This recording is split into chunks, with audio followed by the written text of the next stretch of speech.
doy paso a la siguiente mesa, que como bien lo dijo Montserrat, está coordinada por la ingeniera Valeria Hernández Reyes, originaria de Tampico, Tamaulipas, egresada del Instituto Tecnológico de Estudios Superiores de Occidente, ITESO, de la carrera de Ingeniería Ambiental.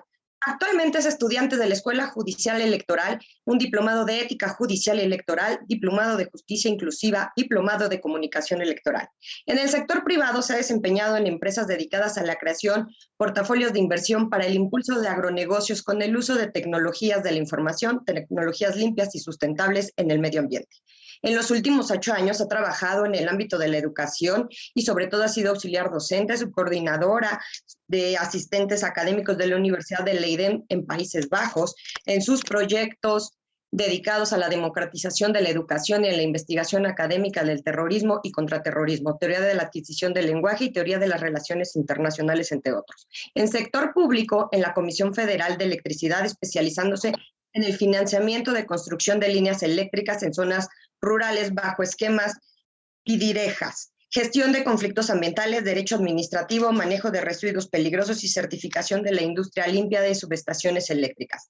En los últimos 4 años se ha desempeñado en el ámbito electoral, trabajando en el Instituto Nacional Electoral como consejera electoral y en el Instituto Electoral de Tamaulipas como consejera electoral en el proceso 2020-2021 y actualmente es integrante del Consejo Electoral del Distrito 22 de Tampico, Tamaulipas. Ha participado como observadora electoral en diferentes años, 2018, 2019, 2021 y 2022.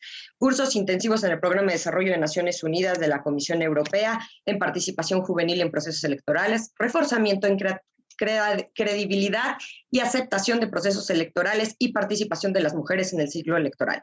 Ha incursionado en proyectos sociales como la colaboración de un documental para la defensa de las víctimas de la contaminación del río Santiago en Jalisco, la protección del cielo nocturno, coordinadora del voluntariado juvenil de Tampico, impulsora del torneo internacional de golf Lorena Ochoa y actualmente es voluntaria online de la ONU en proyectos de equidad de género por medio de crowdsourcing y editora del blog de literatura y justicia. Muy bienvenida, ingeniera Valeria. Y por otro lado tenemos al doctor José Ramón Narváez, que muchos de nosotros tenemos el gusto de haber trabajado con él, de conocerlo y de saber, como todos, es profesor del posgrado de Derecho de la Universidad Nacional Autónoma de México, profesor de la Escuela Judicial Electoral, es doctor en Derecho por la Universidad de Florencia, ha escrito en revistas especializadas en Alemania, Italia, Brasil, Perú, Colombia, Chile, Argentina, España y México.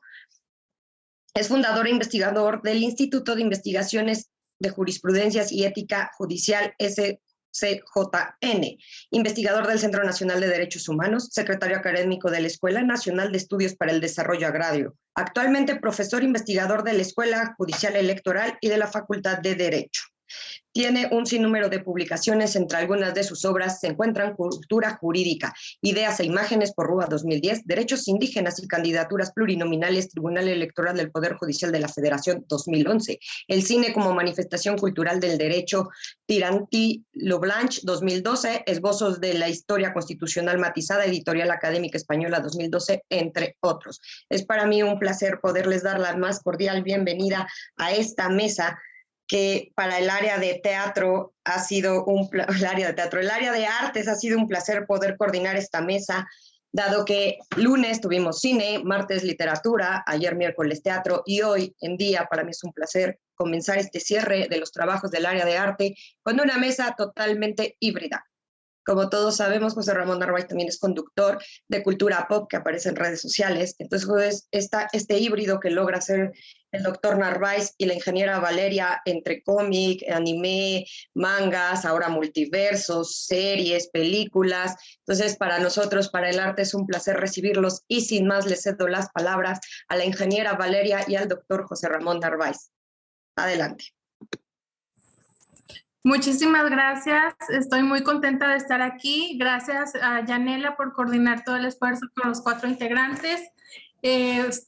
Como decía Natalia, nosotros preparamos una presentación que tiene diferentes aspectos. Están hoy abordándose el tema de los videojuegos y esto nos llena a nosotros de emoción porque por lo general no se hace así. creemos que les va a gustar mucho esta propuesta. Les agradezco infinitamente que hayan preparado sus ponencias. Quisiera saludar a todo el auditorio de una manera cálida, dándoles la bienvenida a la Comisión Derecho 64 de la Universidad de Buenos Aires, bajo la órbita del doctor Ricardo Rabinovich, y amigos inseparables de la UNAM, porque somos del MLEX Box Amigos, en este nuevo binomio que estamos atravesando. Bueno, el tema que les voy a traer es un poco controversial, porque vamos a hablar de derecho, salud mental y videojuegos. ¿Qué tiene que ver ese mix, no? Se preguntará todo el auditorio. Bueno, deberíamos empezar hablando por el título, el duelo de los deudos. Cuando alguien se va, queda la familia y amigos doliendo y pensando en aquella persona que partió. Lo cierto es que puede ser que los videojuegos nos ayuden o nos acompañen a superar ese momento. Piénsenlo y después me dicen en el chat si están de acuerdo o no. Debemos empezar a definir qué es un videojuego, y según Kimmer y McFarlane, los entienden como los videojuegos como sistemas complejos en términos de gráficos, interacción y narrativa, que pueden ser categorizados en diferentes géneros de acuerdo al tipo. Esto sea de terror, terror psicológico. Los más comunes son, conocidos por todo el globo, son Resident Evil, que es shooter y terror, Silent Hill, terror psicológico, junto con Alone in the Dark, que son de la vieja escuela. Hoy por hoy tenemos otras. Y después, la salud que entiende la OMS, porque nosotros de derecho entendemos dos momentos de la vida muy importantes, son el nacimiento y la defunción. Pero la OMS nos define que la salud mental es un estado de bienestar en el cual el individuo es consciente de sus propias capacidades, o sea que podemos entender qué podemos hacer y qué no hacer, que podemos afrontar las tensiones normales de la vida, el trabajo, la falta de trabajo, la soledad, y que puede trabajar de manera productiva y fructífera y es capaz de hacer una contribución a su comunidad. Por otro lado está el duelo. ¿Qué es el duelo? El haber perdido un familiar o un ser querido. Y esas consecuencias son psicoafectivas, eso quiere decir que te van a afectar en el físico y también en tu forma de interactuar con tu grupo social. Te puedes aislar o puedes buscar apoyo en aquellos que conoces, o por ahí directamente no interactuar con nadie. Y eso no está mal, ¿sí? Quiero aclarar eso de entrada.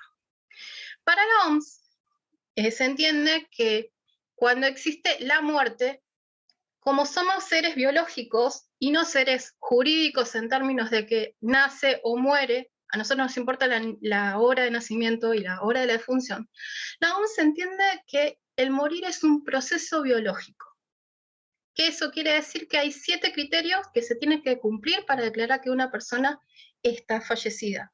Que ustedes los pueden observar en pantalla, pero aquel que esté por ahí me tiene de fondo, les voy a contar. Que es la ausencia completa y permanente de conciencia, ausencia permanente de la respiración espontánea, la respiración que estamos haciendo ahora nosotros, la ausencia de la reacción a estímulos exteriores, cuando nos hacen la luz en los ojos, nos tocan las manos y no reaccionamos, la anatomía de todos los músculos, es decir, la falta de irrigación sanguínea, el fallo de la regulación térmica del cuerpo, nos falta temperatura, el mantenimiento de la tonicidad vascular y la ausencia completa de la actividad eléctrica. Eso quiere decir tanto corazón como cerebro. Entonces ya ahí podemos decir que la persona está fallecida en los términos de la OMS. Pero lo cierto es que cuando una persona fallece, y me toca muy de cerca, los familiares somos los que quedamos fuera. ¿Por qué? Porque la ley de salud, por lo menos en Argentina, habla siempre de la relación médico-paciente. No habla de médico-paciente y entorno familiar. Entonces, en la relación del médico-paciente nosotros venimos como enganchados desde afuera, o sea, somos la contención, somos los que los vamos a alcanzar, somos los que vamos a asistir, pero lo cierto es que la relación es médico-paciente. Nos darán los informes, tomaremos una que otra decisión, pero lo cierto es que estamos afuera y también afuera de esa contención. Entonces, a mí se me ocurrió, en este marco de haber vivido una ausencia tan grande, es pensar cómo puedo yo superar un momento así de haber perdido algo que amo. Y podemos tomar diferentes posturas. Podemos adoptar miro una serie de televisión, hablo con mis amigos, hablo con mi familia, me trato de conectar más, o tal vez lo trato en soledad. En mi caso fue un híbrido, un momento de silencio, un momento de interacción y un momento también de reflexión. Entonces, podemos reaccionar, como les digo, de forma natural, que es la pérdida y ese sentido de que se nos desvanece el mundo, una reacción emocional y conductual, o sea, que vamos a tener conductas, escuchar audios de aquel que se fue, ver sus fotos, y no está mal hacerlo. Conductual de comportamientos observables, vas a mirar a la persona que perdió a alguien y lo vas a notar afligido, vas a tener lo que se llama argus, que es la angustia, es sentir que el corazón te duele, y es normal que eso ocurra por el tema de la afección y el vínculo que uno establece. ¿Qué son lo que incluye el duelo? Son componentes psicológicos y físicos y emocionales y sociales. Entonces, con el avance de la nueva medicina, uno cree que la muerte está muy lejos de nosotros, que implica que podemos tomar gente que muere o muy al inicio de su vida o muy al final. Entonces, que se muera gente joven, que esto fue un gran flash para la gente que pasó la pandemia, se mueran niños, jóvenes, incluso de mediana edad, fue terrible. Entonces generaba este ambiente de tristeza de manera generalizada y ahora, bueno, un poco que están volviendo las cosas, entre comillas, la normalidad, es como que de vuelta el tema de la mortalidad la tomamos como la tasa de esperanza de vida de una persona que es hoy en el siglo XXI de 70, 80 para arriba. Lo cierto es que las etapas del proceso de una pérdida, que es una forma de visualizarlo, que según la doctora Elizabeth Kubler-Ross, dijo que hay distintas etapas de la pérdida. Está la negación, la ira, la negociación, la aceptación, y si no lo resolvemos bien al duelo, probablemente tengamos depresión. Entonces me gustaría que pudiéramos ver qué es lo que significa cada etapa. Tenemos que la negación es no querer ver la realidad. Normalmente que cuando tenemos el primer impacto de la noticia, de lo acontecido, es como que decimos no puede ser, no es.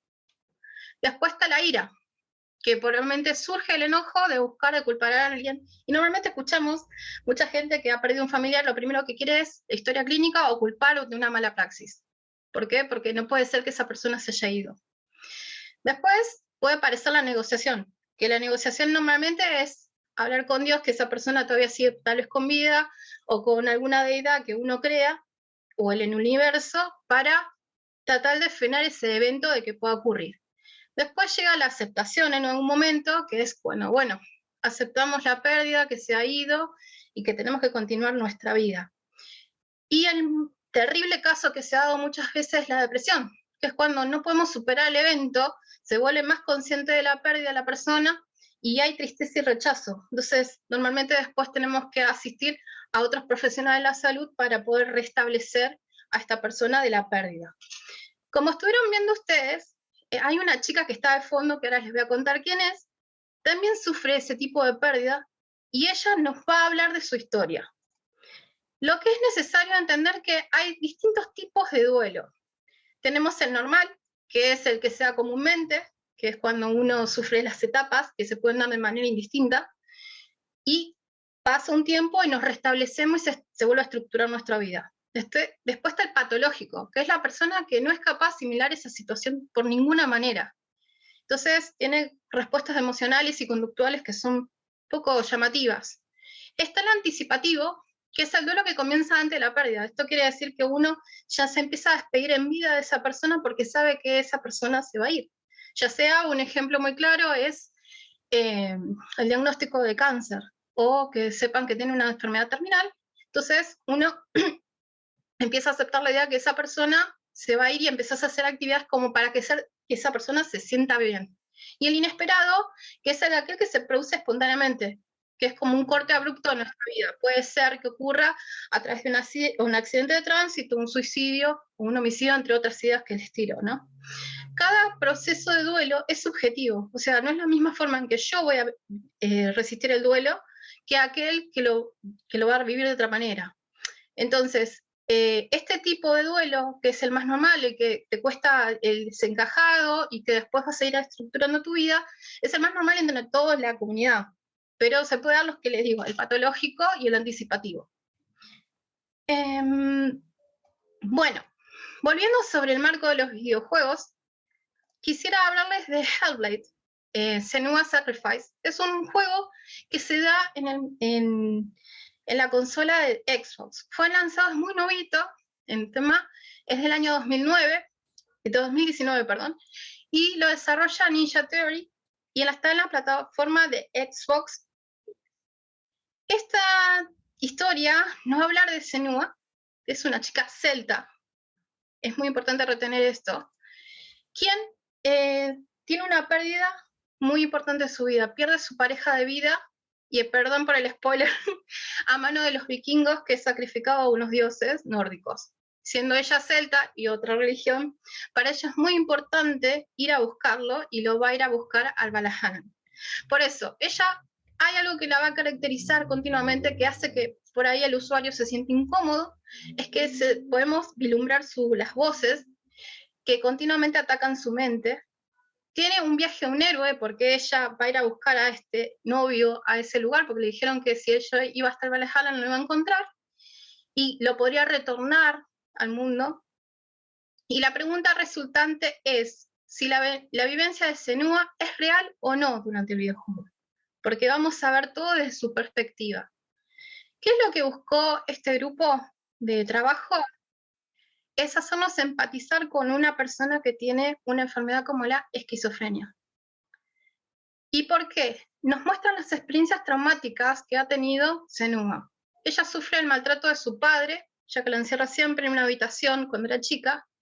En segundo lugar, su madre sufre un mismo trastorno mental y la queman viva delante de ella, lo que genera también un quiebre en su mente. Y su novio o pareja es asesinado por los vikingos en sacrificio a los dioses nórdicos. Entonces, a Senua, cuando tiene esa última experiencia de ver a su novio sacrificado ante los dioses, su mente hace un quiebre. Lo único que ella retiene es que tiene que ir a buscar el alma de su prometido al Valhalla. Entonces, podemos preguntarnos si realmente está aconteciendo esta aventura o solamente es algo que está en su mente. Y si estamos en la mente de Senua, ¿estamos luchando contra aquellos demonios que supuestamente la atormentan? Esas son las preguntas que nos van a surgir mientras vamos jugando.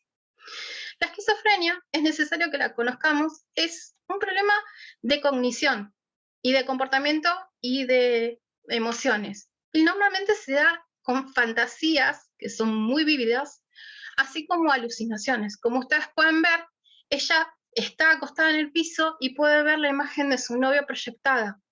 Entonces, para ella, lo que está tocando y palpando es real. Por otro lado, tiene un pensamiento desorganizado. Nosotros al hablar siempre hablamos en pasado, presente y futuro. Ella va a ir saltando, va a volver, va a ir en su discursiva. Y tiene un comportamiento motor extremadamente desorganizado o anormal. O sea, el creer que una persona va a ir hasta el cielo nórdico a buscar el alma de su novio es una aventura fantástica que no puede ocurrir. Pero ella está tan empecinada en que esto ocurra que ciertamente viaja hasta allá. Y tiene síntomas negativos. Ella sin él no concibe la vida. Por otro lado, los invito a conocer a Fatal Frame, que es otro juego que nos va a hablar de otro tipo de pérdida. Fatal Frame nos va a hablar de la pérdida de una pareja. ¿Qué pasa cuando perdemos una pareja? Fatal Frame fue lanzado ya en el año 2005. Aquel que tenga guardada la PlayStation 2, lo invito a que la desempolve y juegue este juego a través de los emuladores. Y fue desarrollada por Tecmo y lo pueden encontrar en PlayStation, o también si puede emular en la computadora lo pueden utilizar.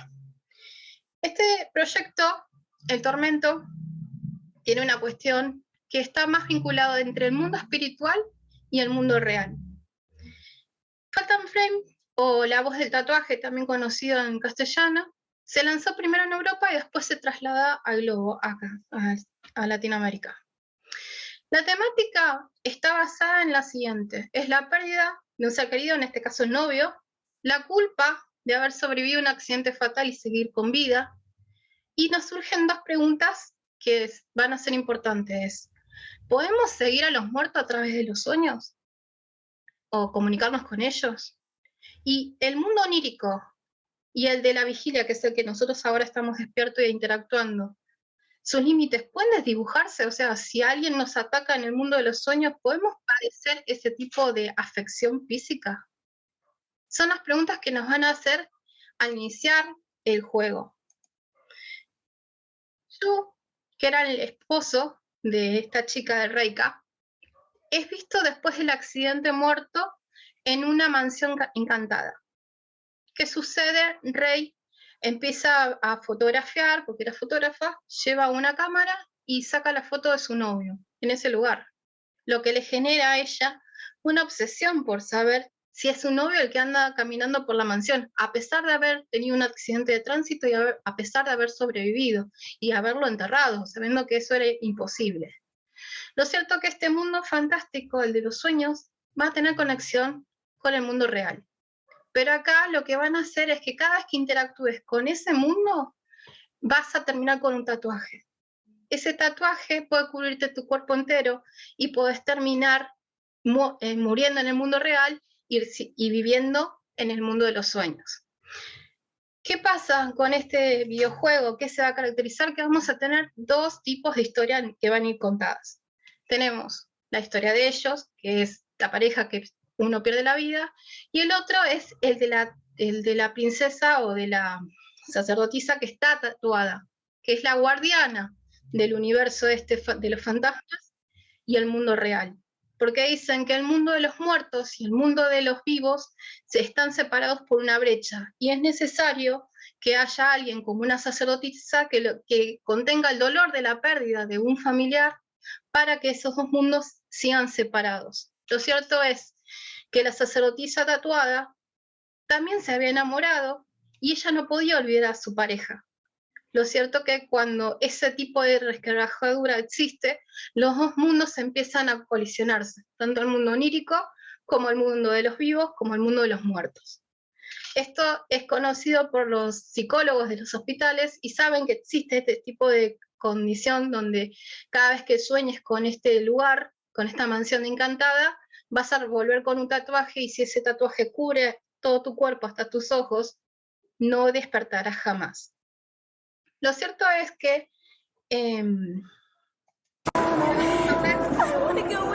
un mensaje muy importante que nos deja este videojuego, y sinceramente es un mensaje que creo que es esperanzador. Por lo cierto es que me gustaría que lo puedan leer, por eso lo puse subtitulado, y puedan escuchar lo que ellos interactúan cuando se encuentran en esa brecha interdimensional entre el mundo de los muertos y de los vivos. Los dejo con ellos.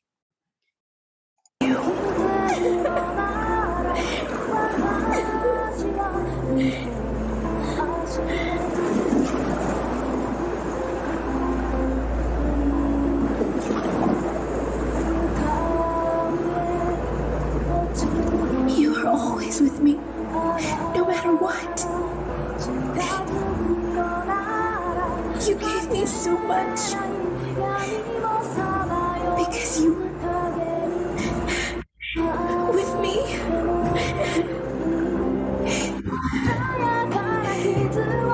Because you were always with me. That's how I survived.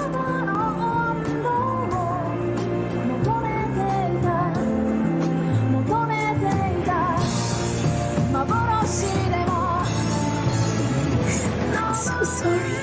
I'm so sorry. This time, I'm going with you.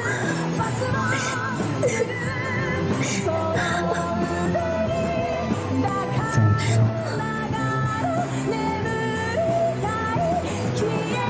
I understand how you feel.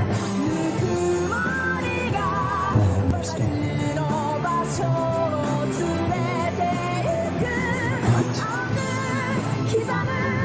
But I must go. Must go alone.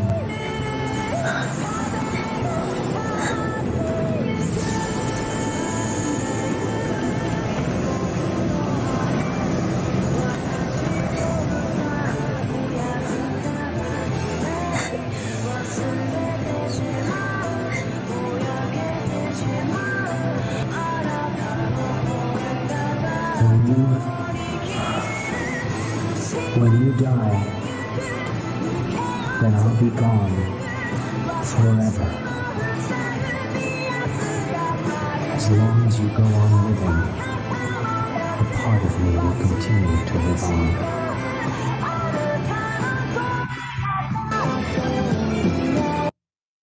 Bueno, como ustedes podrán ver, el mensaje de Yu para con ella es esperanzador en el sentido de que una parte de nosotros sigue viviendo mientras nosotros recordemos y estemos con vida a ese familiar o ese ser que dejó este plano terrenal.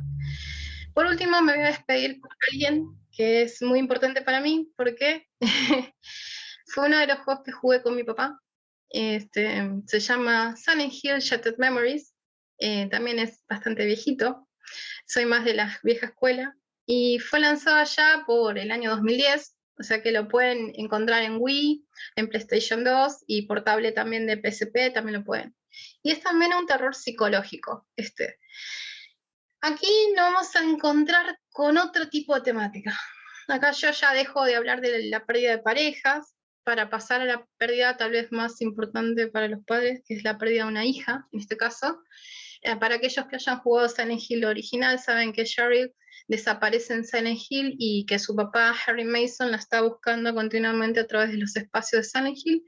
Entonces, aquí nos vamos a encontrar en otro espacio creado por este grupo. Aquí nos vamos a encontrar que Harry Mason está interactuando con un psicólogo para poder él superar el duelo de haber perdido a su hija. Normalmente hay gente que ama y odia a Silent Hill. Acá en mi casa se dio entre que mi padre lo odió y yo lo amé porque podíamos interactuar a otro nivel con Harry, en el sentido de que uno podía elegir qué tipo de monstruo basado en tus decisiones. Los monstruos aparecían, no son los monstruos genéricos como las enfermeras y Pyramid Head que van a estar acechándonos en Silent Hill, sino que son monstruos que directamente van a estar basados en respuestas que te va a ir haciendo de psicólogo. Te va a hacer preguntas y tus respuestas son los que van a dar esa forma. Por otro lado, la falta de aceptación que tenía Harry Mason a esto de la pérdida del familiar, de su hija, ¿dónde está Cheryl? Y la implicancia de la psiquis que puede tener el duelo no resuelto, ¿cómo te puede afectar?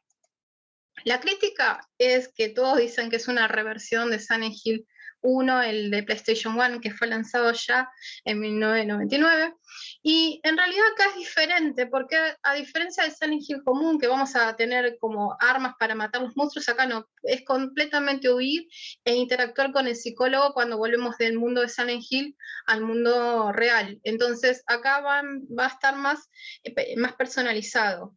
Y también acá lo que van a poder ustedes interactuar, que lo hacía un poco más vistoso, era que él tenía su teléfono móvil y le podía sacar fotografías, hacer zoom.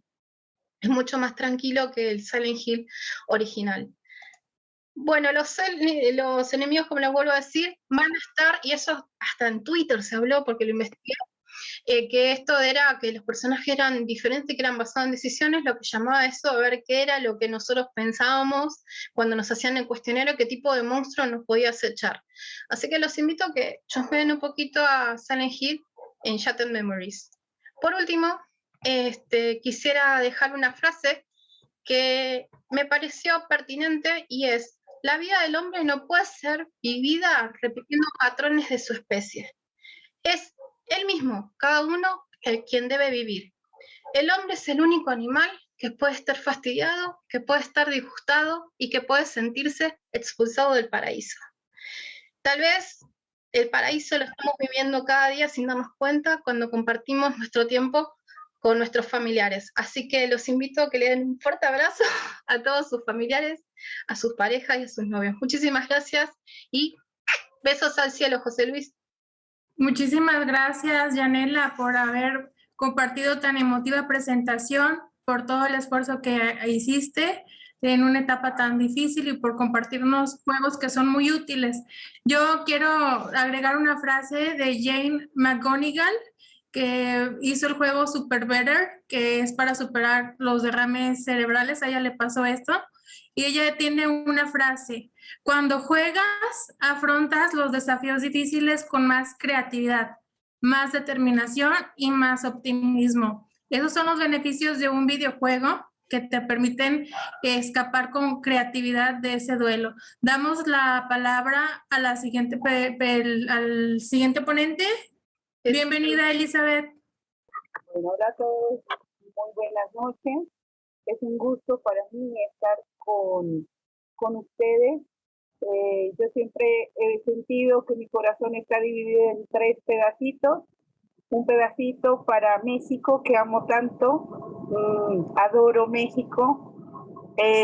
Un pedacito para Argentina, que me ha recibido de la manera tan especial, los adoro. Y un pedacito para mi Colombia, que tanto quiero. Bueno, para hoy, si me permiten compartir, voy a presentar lo que es videojuegos y estrés laboral. ¿Qué es estrés laboral? ¿Qué es, mejor dicho, para iniciar mi exposición, mi conversación con ustedes, me gustaría decir que el estrés es una reacción normal de nuestro sistema nervioso. Es un estado de alerta en donde nuestro cerebro segrega adrenalina, endorfina y ciertos líquidos necesarios para darle a nuestro cuerpo la suficiente potencia para poder reaccionar ante situaciones de crisis. Tiene 3 opciones: pelear, huir o quedarse quieto.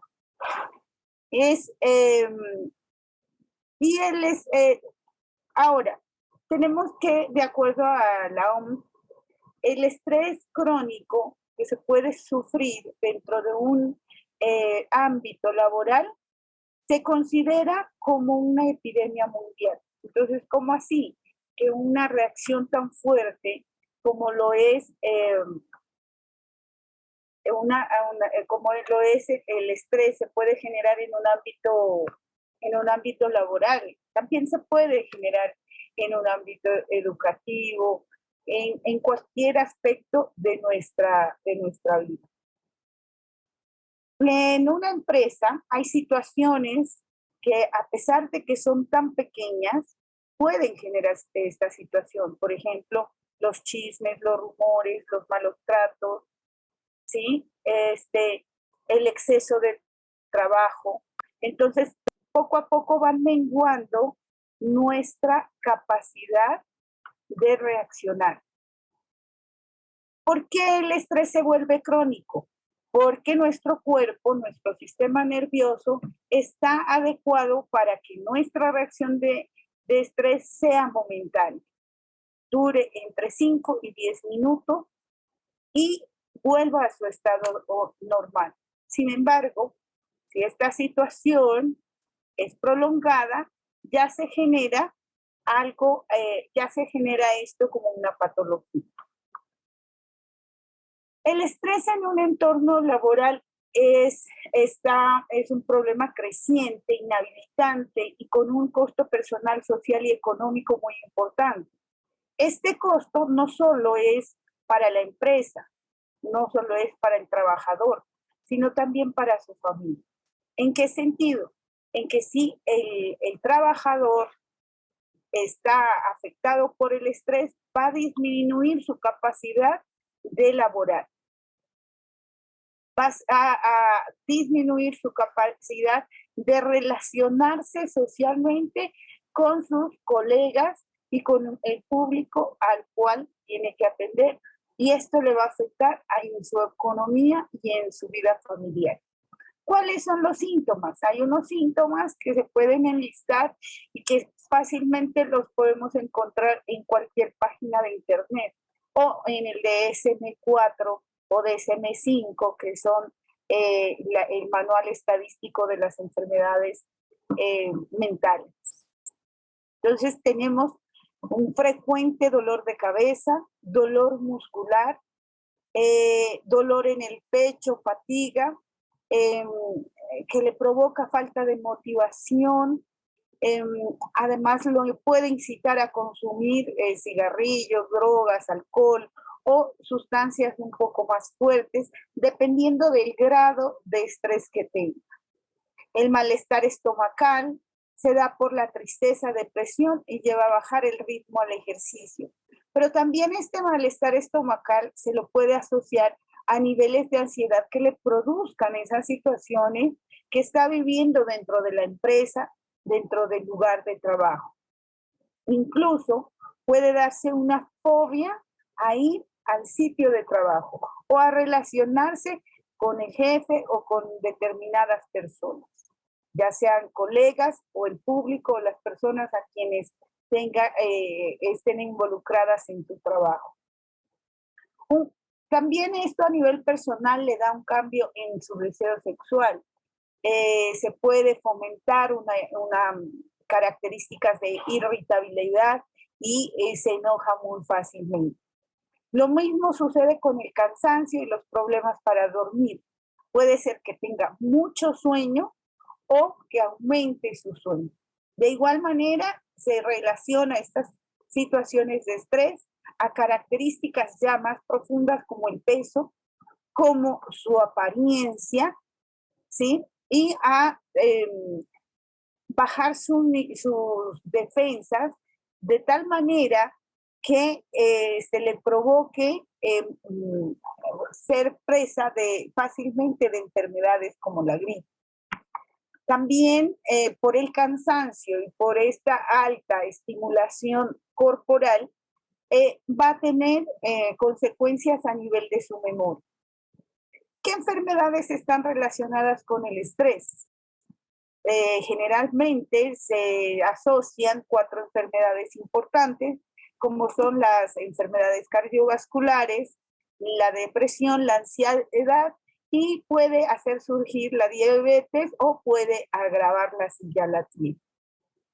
Bueno, para esto hay juegos de mesa que antes se utilizaban y que posteriormente se llevaron al campo virtual. Aquí tenemos el Rubik's, inventado por primera vez en 1974. Y este juego es muy, muy aclamado y por épocas se incentiva más su uso. Jigsaw o puzzles son rompecabezas fantásticos que ayudan a estimular la memoria a corto plazo. Estas generalmente se utilizan tanto en el ámbito educativo para generar pues la estimulación de memoria en los niños. Sudoku también con unos efectos especiales en cuanto a la demencia. Hace que los síntomas se disminuyan o que la presentación de esta enfermedad se postergue.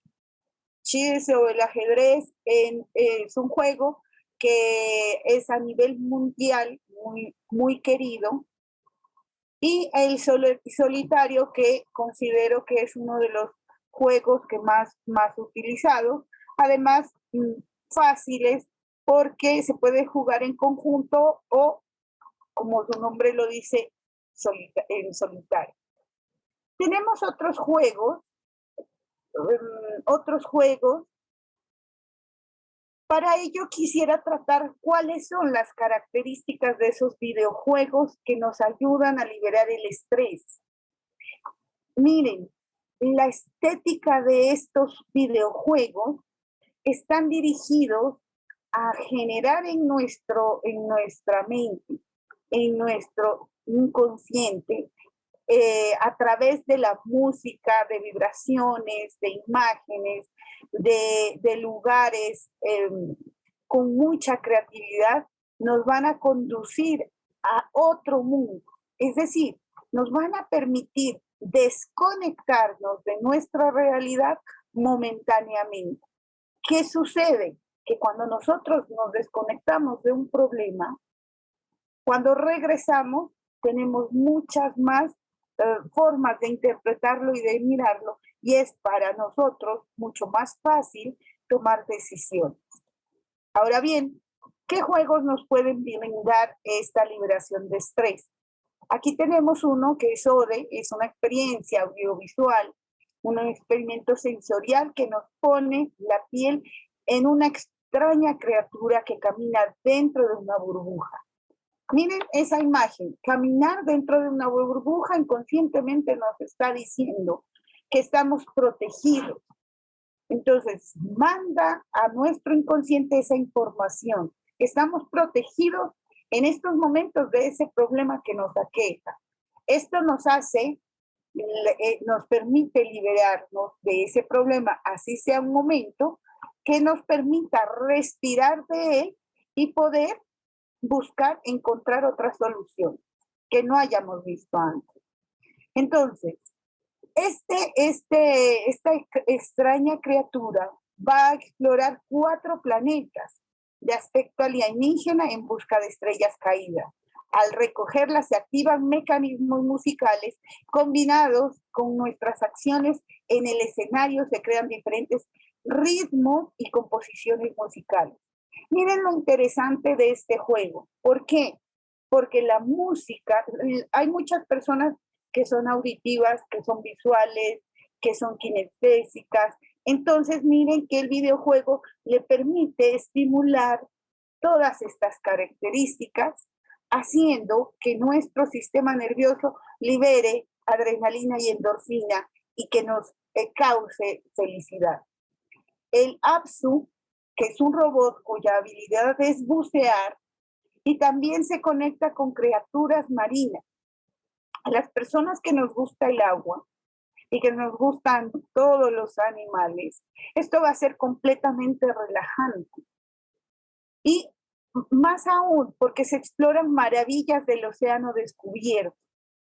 Es decir, da la sensación de paz y de libertad. Todo lo contrario a lo que nos puede suceder en el ambiente de trabajo, que nos sentimos aprisionados ante una situación que quizás nos sentimos impotentes. De ahí la explicación por qué nos ayuda a contrarrestar nuestro estrés laboral. Espero que les haya gustado. Muchísimas gracias por permitirme mi participación y les mando un abrazo acá desde Colombia a todos. Un beso enorme. Muchísimas gracias, Elizabeth, por tu presentación, y les recordamos pues que estamos estudiando el tema de la salud mental. Es un tema muy importante. Hay un psicólogo que dice que primero se necesita justicia social para que haya salud mental, que ese es el tema que se me viene a la mente, porque últimamente pensamos que es al revés, que tenemos que tener salud mental para resistir todo lo que sucede afuera, ¿no? Que el estrés laboral, como tú mencionabas, pero no, primero debe haber justicia social, condiciones adecuadas, que se respeten nuestros derechos humanos, y entonces pues va a haber salud mental. Es una pequeña reflexión. Le doy la palabra a Bruno. Sigue Bruno, ¿verdad, Yanela? Exactamente, Bruno Gardeñez. Adelante, amigo. Bienvenido, Bruno. Adelante. Muchas gracias, Valeria. Muchas gracias, Yanela, por sus palabras. Muchas gracias al resto de mi equipo por no solamente por la presentación, sino por las ponencias de calidad que están haciendo en el marco de este panel, Multiversos de la Cultura, Justicia y Derecho, en el marco justamente del quinto, ¿no? Es el quinto Congreso de Filosofía, Arte y Derecho. Sí, el quinto. Excelente, excelente. Al igual que mis compañeros en el día de hoy, del resto del equipo de Derecho 64, hoy me toca hablar de los videojuegos en su representación como un grupo, como forma artística. No tomé varios ejemplos de videojuegos, sino que en esta ponencia, en el marco de esta charla, solamente he tomado uno, que se llama Lisa, Painful, pero en este marco voy a analizar aspectos de las ciencias políticas, la filosofía del derecho y, por supuesto, algunos conceptos de sociedad y Estado. En esta charla vamos a aprender un poco acerca de la formación de estados a través de cómo se pueden utilizar ciertos videojuegos para entender mejor algunos aspectos de la teoría política. Y finalmente voy a ir a una conclusión que creo que es relevante acerca de la importancia de este trabajo que también está haciendo mi querido colega, el doctor José Ramón Narváez, con respecto a su equipo Lexbox, sobre el análisis de la interpretación jurídica en el marco de los videojuegos. Pero no me voy a adelantar. Primero hablemos del videojuego en sí. ¿Cuál es el videojuego Lisa? Bueno, yo iba a empezar hablando de, bueno, que era un videojuego un poco moderno, pero luego recordé que este videojuego salió hace 8 años atrás y digo, bueno, es subjetivo, también es un videojuego ya un poco antiguo, parece que fuera ayer cuando me topé con él, pero bueno, básicamente es un videojuego, es una franquicia de 3 videojuegos que nos centran en la vida o en un contexto ficticio de una persona que se llama Lisa, sus familiares y toda su historia y el contexto que la rodea. Básicamente nosotros en el videojuego Lisa de Painful, el segundo, el cual vamos a analizar, seguimos la historia de cerca de un personaje que se llama Brad Armstrong, quien luego de perder a su hermana en un extraño accidente, sucede se encuentra pasando sobre varias etapas de trauma, y no contentos con esto, este es un videojuego que es más que un RPG, es un juego independiente, no es tan conocido y no tiene tanta difusión como tal vez otros que estén mal acompañados, ¿no? Como por ejemplo el Minecraft o el Silent Hill que trató la doctora Vega, pero sí podemos decir que es un videojuego de peleas que se centra como protagonistas, nos mete en un mundo post-apocalíptico. ¿Qué sucede en este mundo ficticio? Este mundo, efectivamente nosotros seguimos a Brad, que ha pasado una tragedia. Esta tragedia se la conoce como el resplandor blanco. No tenemos muchos detalles acerca de qué fue exactamente lo que pasó en el mundo ficticio de Lisa, pero sí podemos decir que ocurrió un evento trágico en donde de repente desaparece toda la población femenina, el mundo se convierte en un páramo desierto y solo quedan hombres en este mundo, Brad siendo uno de ellos. En este mundo, luego de este accidente, colapsa efectivamente la sociedad y nosotros nos subsumimos o nos introducimos en un mundo en donde tenemos muy pocas esperanzas de sobrevivir, muy escasos recursos y tenemos adversarios en un sistema de combate como el que vemos en la filmina, en donde básicamente tenemos que pelear para sobrevivir. Es un mundo muy hostil. Y en este contexto ficticio de un mundo post-apocalíptico, comienza per se la aventura. Como yo considero que los videojuegos son un tipo de entretenimiento, son una expresión artística, no es lo mismo describir la historia de un videojuego que justamente jugarlo. También por motivos de copyright, y como sé que el evento está siendo retransmitido en vivo, no pude poner ejemplos del metraje de estos videojuegos, porque si no, de hacerlo, lamentablemente, puede retirar el video de YouTube o de Facebook videos, Facebook Live. Entonces, por ese motivo, tampoco me parece justo que sea bueno describir toda la historia. Así que este análisis político, este análisis de la filosofía del derecho, va a ser enteramente sin spoilers, para que después, si ustedes quisieran experimentar este videojuego, lo pueden hacer en un futuro. Pero sí les puedo comentar que es un videojuego muy entretenido, así que voy a tratar de explicar la historia lo más mínimo, para justamente que ustedes lo puedan experimentar. En esencia, la historia, o por lo menos la primera parte de esta historia, comienza ya en este mundo, ya con el accidente que les describí anteriormente, en donde Brad, nuestro protagonista, se encuentra con una bebé. Esta bebé resulta que es la única sobreviviente femenina de esta tragedia. Por lo tanto, Brad, como se la encuentra como una bebé abandonada en el desierto, y decide adoptarla y criarla como si fuera su hija. Preocupándose por ocultar su identidad, porque si sabe que en esta sociedad compuesta solo por hombres se enterasen de la existencia de la última mujer, bueno, eso podría acarrear graves consecuencias para la vida o la supervivencia inclusive de este individuo. Brad decide llamar a esta bebé Buddy, la cría hasta básicamente su temprana adolescencia.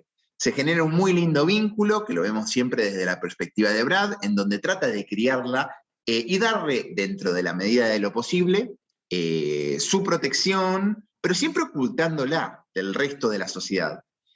Hasta que un día, lamentablemente, pasa lo que tenía que pasar, se descubre la existencia de este individuo y la secuestran. Secuestran a Buddy, asesinando al resto de sus compañeros que sabían de la existencia de esta bebé, eran también como sus tíos y los amigos de la infancia de Brad. Entonces Brad decide ir a su rescate. Y con esto terminamos el análisis de la historia del juego, porque quiero que realmente lo puedan experimentar, si tienen la posibilidad, y vamos ya a la parte del análisis, si se quiere, de la ciencia política que se encuentra detrás de este videojuego. En el concepto de nación, cuando nosotros analizamos la sociedad en el mundo de Lisa, podemos definir que, bueno, primero hay que mencionar que la historia se desarrolla en una ciudad que es real, que se encuentra en los Estados Unidos, que se llama Olathe. Olathe es básicamente una pequeña ciudad de pocos habitantes y se entiende que la tragedia pasa en este pueblo, ¿no?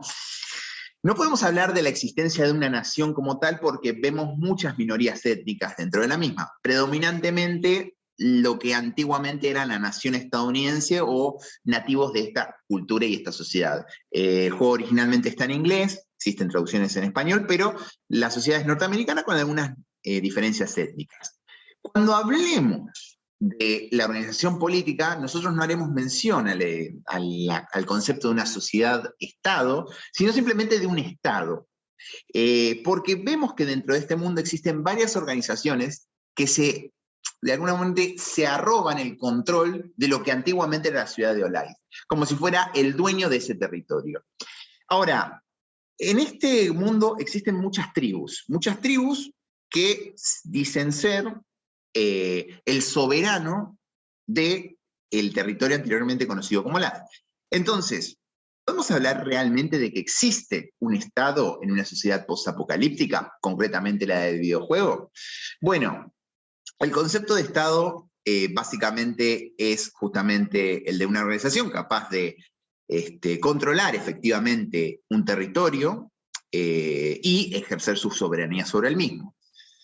Desde el punto de vista de la filosofía del derecho, de la teoría política, podemos mencionar, y esto es un concepto muy básico, pero estoy simplificando, lo que se puede afirmar es que para que efectivamente estemos hablando de un Estado, como lo conocemos en la definición moderna, tiene que tener esta organización 4 elementos. Si los tiene, estamos hablando de que efectivamente estamos en un Estado. Estos son población permanente, básicamente, territorios, que en ese territorio definido pueda ejercer su soberanía y además que tenga alguna forma de institución de gobierno, ¿no? En cuanto a la población, realmente no podemos hablar de que estamos hablando de una población permanente. ¿Por qué? Porque en esta sociedad, lamentablemente, producto de la naturaleza de esta tragedia, de esta crisis que proporciona el colapso de la sociedad, realmente elimina a todas las mujeres, con una excepción notoria. Entonces, no hay unas suficientes mujeres como para sostener o para poder hablar de una población permanente. Eventualmente, la sociedad de Olathe, por más facciones que tenga, va a estar condenada a la desaparición. Y esto es antes de la existencia de Buddy como elemento narrativo. Pero en principio, este es el elemento que hace que no podamos estar hablando realmente de una sociedad-nación. Por otro lado, otro elemento importante es el territorio. Todos los estados poseen un territorio, una frontera definida y delimitada. En Olathe, en este contexto del videojuego, si bien existe un territorio dividido en dos, Olathe Este y Olathe Oeste, realmente no existe o no estamos hablando de un solo estado que puede ser capaz de organizarlo, sino que, como dije anteriormente, varias organizaciones tribales que se disputan este territorio y que hace difícil saber si estamos hablando realmente de un territorio definido. Por otro lado, es importante el gobierno. En esta sociedad post-apocalíptica no existe el concepto de gobierno, de institución democrática o dictatorial, sino existen varios cabecillas tribales que se disputan el control entre sí de la propia facción. Incluso dentro de una facción podemos hablar de que hay varias personas importantes, no solamente un líder, con algunas excepciones. En cuanto a la soberanía o la capacidad de que sea reconocido como tal, realmente es muy debatible. Es muy debatible porque en la práctica sí existen algunas alianzas entre varias de estas facciones, pero ninguna de estas puede efectivamente decir que controla el territorio definido. Incluso en el videojuego, Brad y el resto de su equipo, que puede ser él solo o varios compañeros que vas recogiendo en la aventura, disputan concretamente el control sobre varias de estas tribus. Entonces, efectivamente, no se ejerce una soberanía. Lo del territorio es debatible, pero vemos que no estamos hablando en sí del Estado porque no reúnen los requisitos de cada uno de los elementos de la constitución del Estado. Entonces, ¿qué formación? O sea, ¿de qué estamos hablando cuando analizamos la sociedad de Olaf? Vemos una anomia, vemos básicamente una organización pseudo-tribal en donde existen varios intercambios de bienes y servicios, pero no existe una política realmente definida como para hablar de un Estado. Simplemente una sociedad, ¿cierto? Este tipo de sociedad o este tipo de organización la definí en base a otras 4 características, ¿no? Cuando hablamos de la organización de la sociedad en Olaf, nosotros estamos hablando en realidad de 4 elementos puntuales. Estamos hablando de una sociedad que ha retornado al estado de la naturaleza, y ahora nos vamos a adentrar un poco más de lleno en la filosofía del derecho.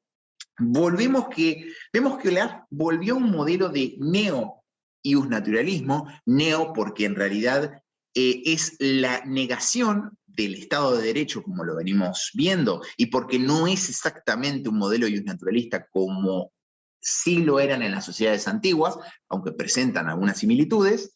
Vemos un abandono total del positivismo y vemos a una suerte de ley o teoría retributiva en lo que es el aspecto penal. O sea, no estamos hablando de un Estado, estamos hablando de una sociedad degenerada, ¿no es cierto? Cuando hablamos del estado de naturaleza, y ahora adentrándonos sí de lleno sobre la filosofía del derecho, podemos hablar de un concepto que se introduce por, digamos, los autores clásicos del contractualismo, por supuesto expandidos más adelante, pero principalmente me quiero adentrar en la teoría clásica, que es la teoría de Hobbes, Locke y Rousseau, en donde básicamente existe, antes de la creación del Estado de derecho, un Estado en donde el hombre supuestamente regía y vivía en un completo caos, en la ley del más fuerte. Para estos 3 autores existían discrepancias acerca de efectivamente qué tanto el ser humano era capaz de ejercer su voluntad en este estado de caos y anomia y anarquía. Para Hobbes, el hombre era un ser intrínsecamente malo, para Locke y Rousseau no lo era tan así, pero sí había un consenso en el que no existía un contrato social. Producto de la anarquía y producto de esta sociedad postapocalíptica, Olaf, o sea, el mundo ficticio de este videojuego, existe una clara representación de un hombre que vive en el estado de naturaleza. En este mundo, en donde se cometen crímenes atroces, vemos como que existe, haciendo un paralelismo, la teoría del estado de naturaleza que más se adapta a este mundo sería la visión pesimista del hombre que tenía Thomas Hobbes. En este caso, el hombre es un ser malvado por naturaleza que comete crímenes inenarrables producto del caos. Y no se termina de crear un nuevo contrato social porque la sociedad está colapsada o destinada al fracaso, a la destrucción total. Las pocas cuestiones que sí se pueden decir que existen, o algunas excepciones de algunas personas que son en su naturaleza buena, terminan siendo destruidas por la naturaleza mala del hombre. Es la excepción que prueba que en este mundo es un mundo totalmente caótico y malévolo para la naturaleza del hombre. Cuando hablamos del iusnaturalismo, nosotros vamos a hablar, o estamos pensando, acerca de que el origen y el fundamento filosófico del poder político es en base a la existencia de una autoridad moral superior que trasciende los límites del hombre. Esto es más o menos el iusnaturalismo explicado muy a grosso modo. Algunas sociedades, como identifican este orden moral superior a Dios y los valores morales de la Biblia, otras sociedades no occidentales podrían decir lo mismo de sus respectivos dioses, Por ejemplo, podemos mencionar un ejemplo reciente, los países islámicos y la figura de su Dios, o sea, del Dios representado también por Mahoma, o sea, que como profeta único, en donde es imposible separar al Estado de las normas, y Dios como única autoridad es la que fundamenta la jerarquía normativa, y en Olaf pasa algo muy parecido. ¿Por qué? Porque en Olaf, aunque no existe un monarca, vemos un claro retorno al tribalismo de las sociedades primitivas, con una figura fuerte de un grupo de personas que imponen su autoridad por completamente olvidando los principios o alguna jerarquía normativa.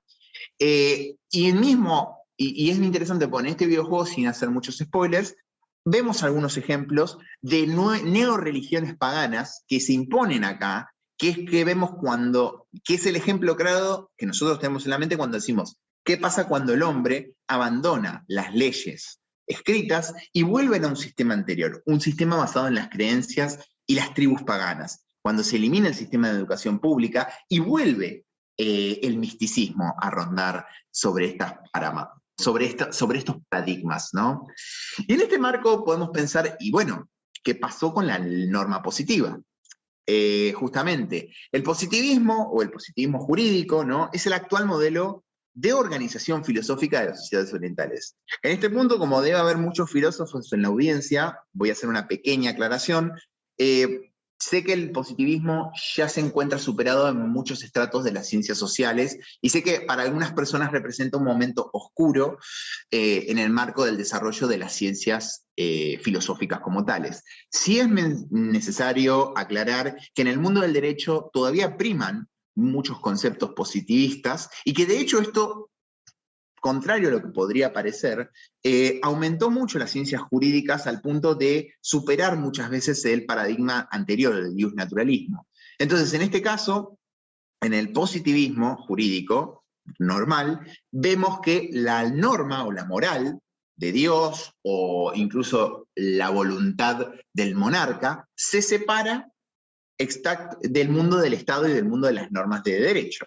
En el derecho penal podemos mencionar un ejemplo del positivismo, que es ningún delito, ninguna pena puede ser efectivamente sancionada sin una ley previa y escrita, ¿no es cierto? Por decir uno de los preceptos basados o derivados del positivismo, que ayudan mucho a lo que es después el debido proceso, las normas del debido proceso. En el mundo de Lisa se abandona completamente el positivismo. Teniendo en cuenta que estamos hablando de una sociedad que se basa principalmente en los Estados Unidos, se abandonan las leyes y las garantías fundamentales de la Constitución o de la Carta Magna norteamericana, que son el Bill of Rights, o las primeras 10 enmiendas constitucionales de ese país. ¿Qué pasa? Cuando se abandonan las garantías, existe un estado de anarquía. Entonces, ¿cómo se justifica la sanción o la aplicación de sanciones para los criminales o aquel que comete un crimen?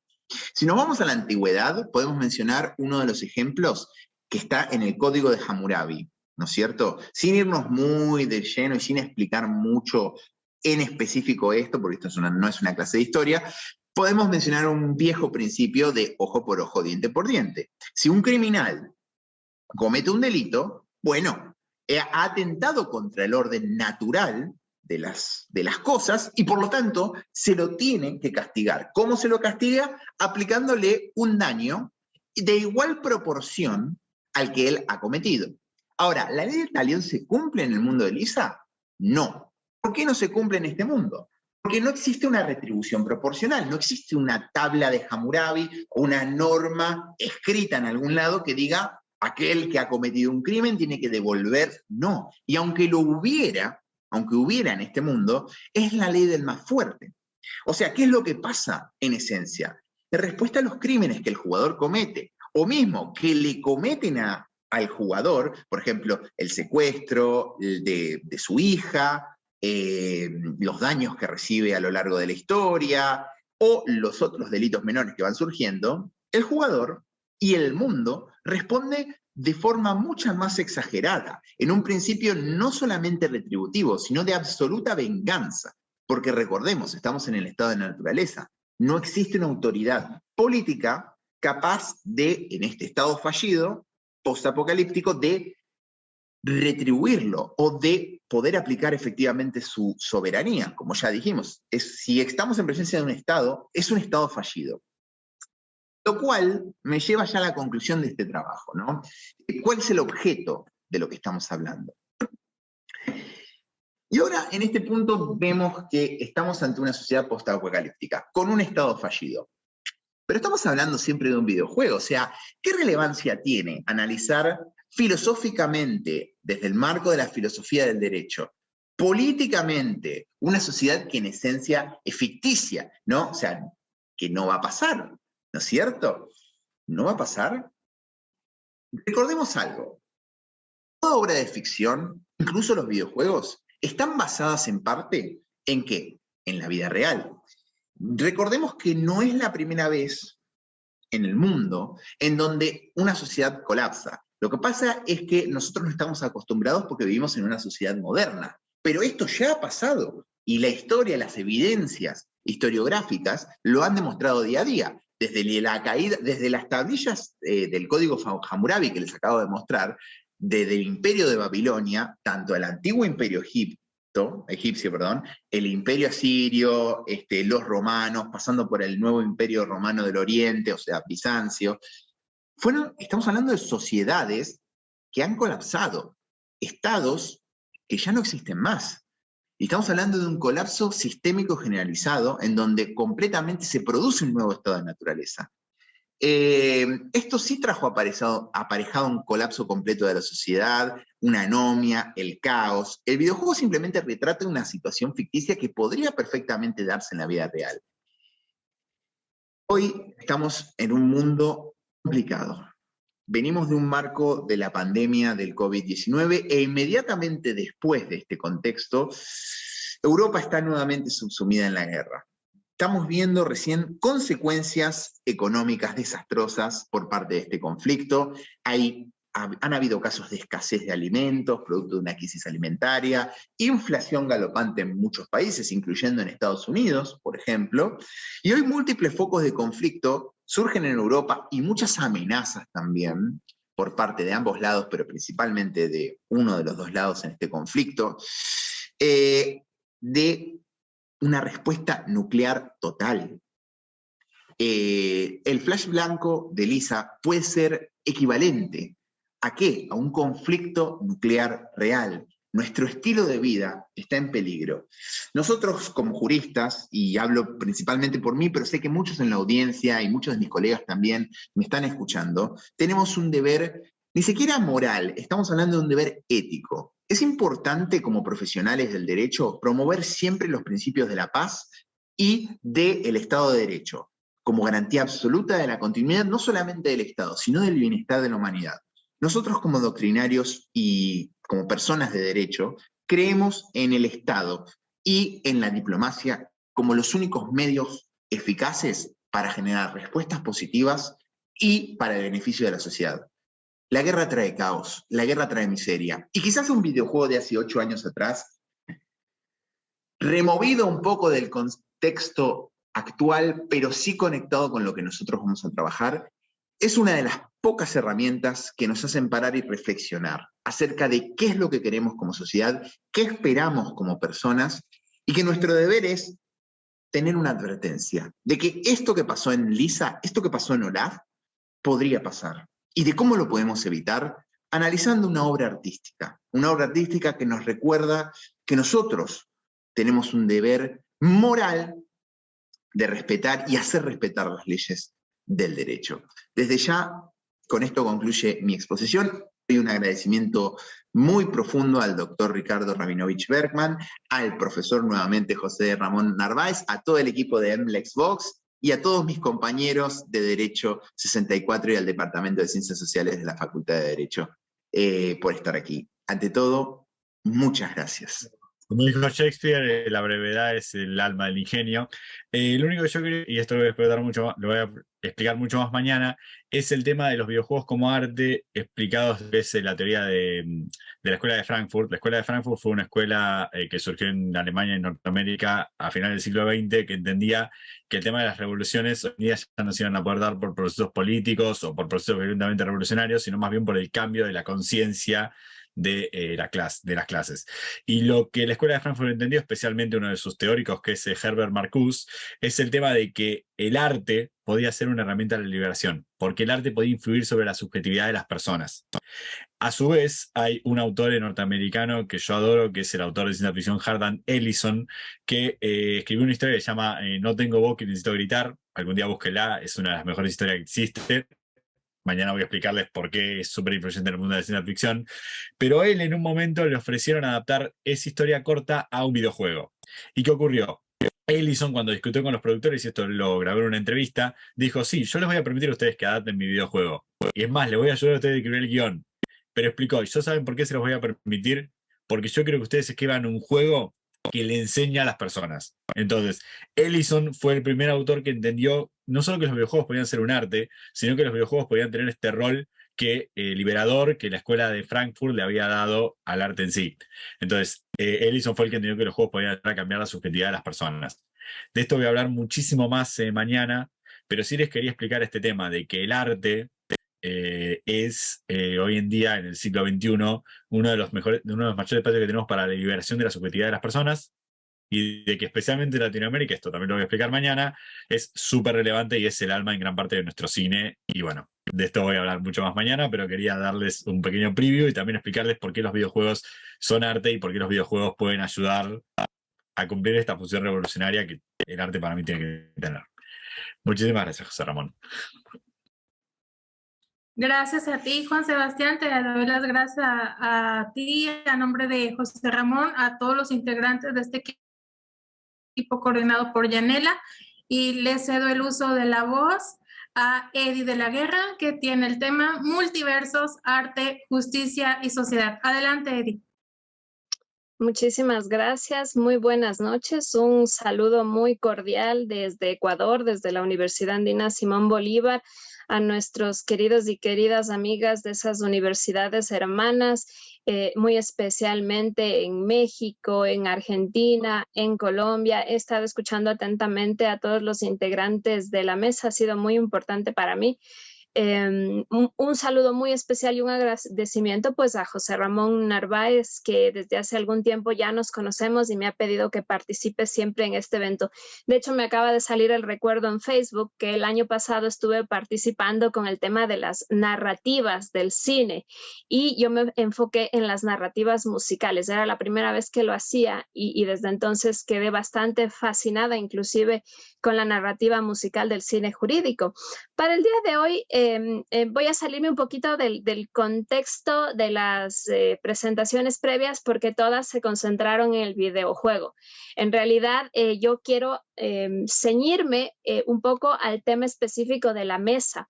La mesa se llama Multiversos de la Cultura, Justicia y Derecho.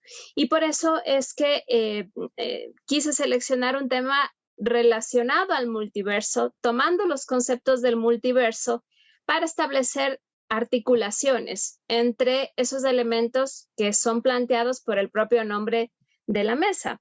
Entonces, lo primero que quiero hacer un poco es plantear el concepto multiverso. El concepto multiverso a mí me pareció una de las cosas más innovadoras para este congreso. Es un término que es usado para definir un conjunto de muchos universos existentes, según hipótesis que afirman que existen distintas realidades, en algunos casos, distintas líneas temporales, universos paralelos, dimensiones, formas alternativas en las que suceden las cosas. Entonces, quise aludir al concepto del multiverso para poder establecer conexiones entre algunos elementos que sobre todo me van a permitir llevar a un punto. Y ese punto, lo digo desde ya, es que la cultura, la justicia y el derecho son multiversos. Y son multiversos en los cuales los hechos, y muy en concreto los hechos sociales, que luego se convierten en hechos que pueden ser objeto de regulación, control, es decir, objeto de normativa, son esenciales que sean vistos desde distintas aristas. Y a mí me gusta partir del concepto multiverso, porque en realidad el concepto multiverso, yo me familiaricé con no desde el origen que realmente tiene. El multiverso, haciendo una investigación un poco más detallada, tiene teorías muy controvertidas a favor y en contra de su existencia, que vienen desde la física y que también están en el ámbito de la psicología. Pero yo no llegué al multiverso a través de esas teorías. Yo llegué muy tempranamente, creo yo, al concepto multiverso a través del cómic, en concreto del cómic de superhéroes. Y encontré la joya de la corona cuando tuve en mis manos esta obra que ustedes la ven en pantalla, yo la estoy enseñando, que son los multiversos de Grant Morrison, que explican que intentaron en un momento histórico importante del cómic intentar explicar por qué había tantas historias, por qué había tantos artistas y por qué tantos artistas del cómic le habían dado distinta forma de actuar a los personajes, tanto superhéroes como villanos. Entonces, en esta obra, Grant Morrison hace dos cosas que son muy importantes. La primera es que nos hace un conteo de cuántas tierras son. Él nos dice que en realidad existen 52 tierras conocidas hasta ese momento y que en esas tierras todos los personajes existen. Es decir, que Superman existe en todos los universos. En algunos es bueno y en otros no lo es tanto. En algunos cayó en Estados Unidos y en otros cayó en Rusia en momentos complejos. Y eso forma de distinta manera a ese personaje. Y también hace una cosa que para mí es muy interesante porque en realidad la obra de Grant Morrison es muy buena. Y es que nos dice que cuando hablamos del multiverso, hablamos no solamente de las tierras, que son los lugares donde acontecen las cosas y que pueden verse desde distintas perspectivas, sino que existen algo que se llaman los reinos vibratorios del multiverso. Es decir, las zonas en las cuales se sienten de distinta manera las cosas. Y entonces está, por ejemplo, el limbo, está la esfera de los dioses, está la esfera del sueño, está el cielo, está la nueva Génesis, está la tierra celestial. Y en cada una de ellas, las cosas que pasan en las tierras tienen un contexto distinto. ¿Por qué quise hacer esta primera introducción desde el multiverso? Quiero partir de la idea esencial de que si hablamos de multiversos como cultura, justicia y derecho, estaríamos señalando que los hechos sociales tienen formas de representación culturales, tienen formas de representación en el ámbito de la justicia y tienen formas de representación en el ámbito jurídico. Y separo justicia y derecho porque en realidad no son lo mismo, ¿sí? Entonces, esta ponencia está organizada de alguna manera para utilizar el concepto del multiverso, entendido como la cultura, la justicia y el derecho como esos lugares donde acontecen o tienen importancia los hechos sociales, los hechos de las personas, y articularlo con esas zonas vibratorias. ¿Y cuáles son esas zonas vibratorias para mí? Pues esas zonas vibratorias son esas expresiones que son sociales y que son culturales y que se han llegado a denominar como arte. Entonces, a partir de esta idea básica de que vamos a asumir por un momento que existen los multiversos, al menos existen para efectos de esta mesa y como se ha denominado, que esos multiversos van a tener distintos ámbitos, el de la cultura, el de la justicia y el de el derecho. Y como digo, diferenciados porque el derecho no siempre es justo. Hay normas injustas y eso lo sabemos. Y que existen esas zonas vibratorias. ¿Cuáles son esas zonas vibratorias? Les decía, esas zonas vibratorias son esas expresiones que son sociales y que se desarrollan en las distintas artes.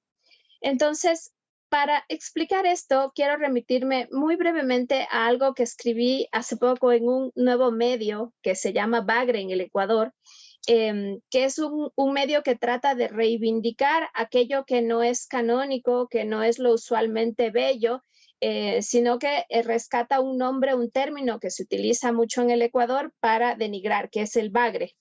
Entonces, este nuevo medio, con ocasión de su lanzamiento, me pidió que haga un análisis sobre el arte, la sociedad y sus formas de expresión desde un contexto de la justicia. Y comencé haciendo una afirmación, y esa afirmación la voy a reiterar el día de hoy. Comencé con la afirmación de que el arte es ante todo una expresión del ser, ya sea que sea individual o colectivamente, y lleva implícito un proceso de creación de productos con expresiones que son estéticas y que están destinados a difundir un mensaje o compartir uno o varios sentimientos. Yo no concibo el arte sino es como una expresión para transmitir un mensaje, un deseo o un clamor, ya sea de un individuo o de un pueblo, ¿sí? Y por lo tanto el arte transmite desde fervientes deseos personales hasta críticas e inclusive pedidos desesperados de ayuda. Y lo hace de una manera en la cual es más posible que sea escuchado que exclusivamente desde los canales oficiales estatales de gobierno de regulación, que podrían ser los del derecho y no necesariamente los de la justicia social. Ahí estamos con los tres multiversos articulados. Entonces, partiendo de esa afirmación de que más allá de que la Real Academia de la Lengua pueda articular varias definiciones de lo que es arte, en mi criterio, arte es toda manifestación humana a partir de recursos plásticos, a través de lenguas y a través de sonidos. Por lo tanto, toda expresión humana que calce en esa descripción puede ser considerada arte. Algunas bellas artes, otras artes no reconocidas por estas academias de bellas artes. Y se puede considerar que son todas manifestaciones culturales de la comunidad, ya sean estas ancestrales o inclusive las contemporáneas, de ahí el tema de la cultura pop y el arte pop.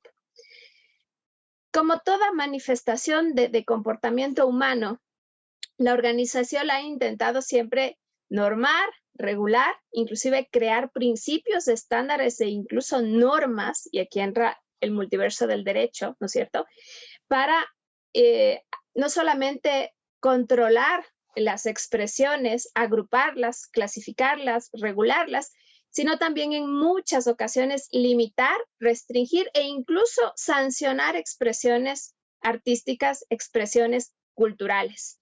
Y por eso es que les decía que son tres multiversos distintos. El de la cultura, donde están las manifestaciones artísticas, el de la justicia, que implica ese concepto de dar a cada cual lo que es suyo con los límites, con los derechos, con las garantías, y el del derecho, que puede ser un derecho justo o que puede ser un derecho injusto.